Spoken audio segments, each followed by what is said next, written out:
pretty mixed picture in Egypt and, of course, Cote d'Ivoire. But lifted by industrial and a few bank stocks, the Nigerian equity market closed the week on a very positive note today. The NSE All-Share Index was up about 0.8%. And however, turnover remains pretty low at 1.7 billion naira.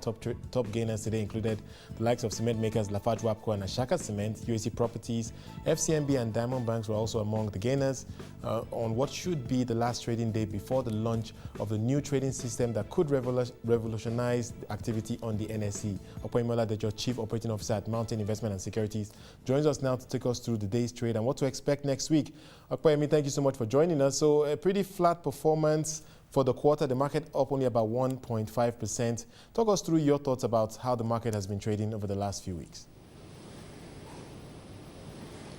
Thank you very much, Wale. In the last few weeks, the market has been like on a roller coaster ride. Last week it started. Last week it actually lost for the most part of last week, but towards the end of last week, it's gained a bit and lost again. But this week, we saw slight gains on Wednesday. Market gained about 9%, 0.09% rather. Yesterday about 0.04%, and today we've seen about 0.77% gain in the all-share index, and this is coming on the heels of gains from highly capitalized stocks towards the end of the market. That's Guinness and Nigerian breweries, Lafarge Wapco, and one or two other stocks. Yeah. All right. So, like I mentioned, it's pretty flat if you look at it from the start of the quarter to the end of the quarter, which of course will end on Monday. But next month should be a lot more exciting. I want to get your thoughts on what you think the new trading system will do for trading on the NSE.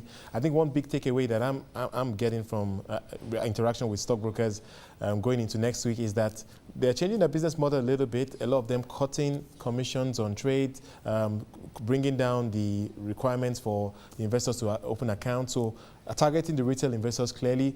Do you think this may be a catalyst for the market going into next month?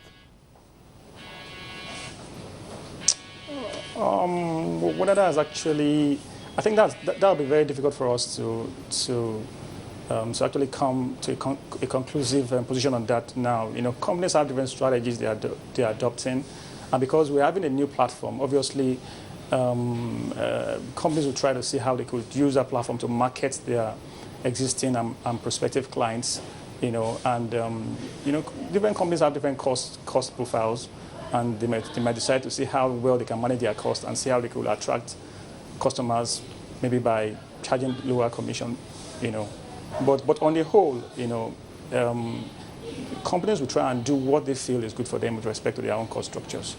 Right. But the fact is that the retail market is large, it's big, it's untapped, you know, and now that we are seeing a lot of confidence in the market with respect to a new technology platform that has been adopted now, and we're implementing it next week.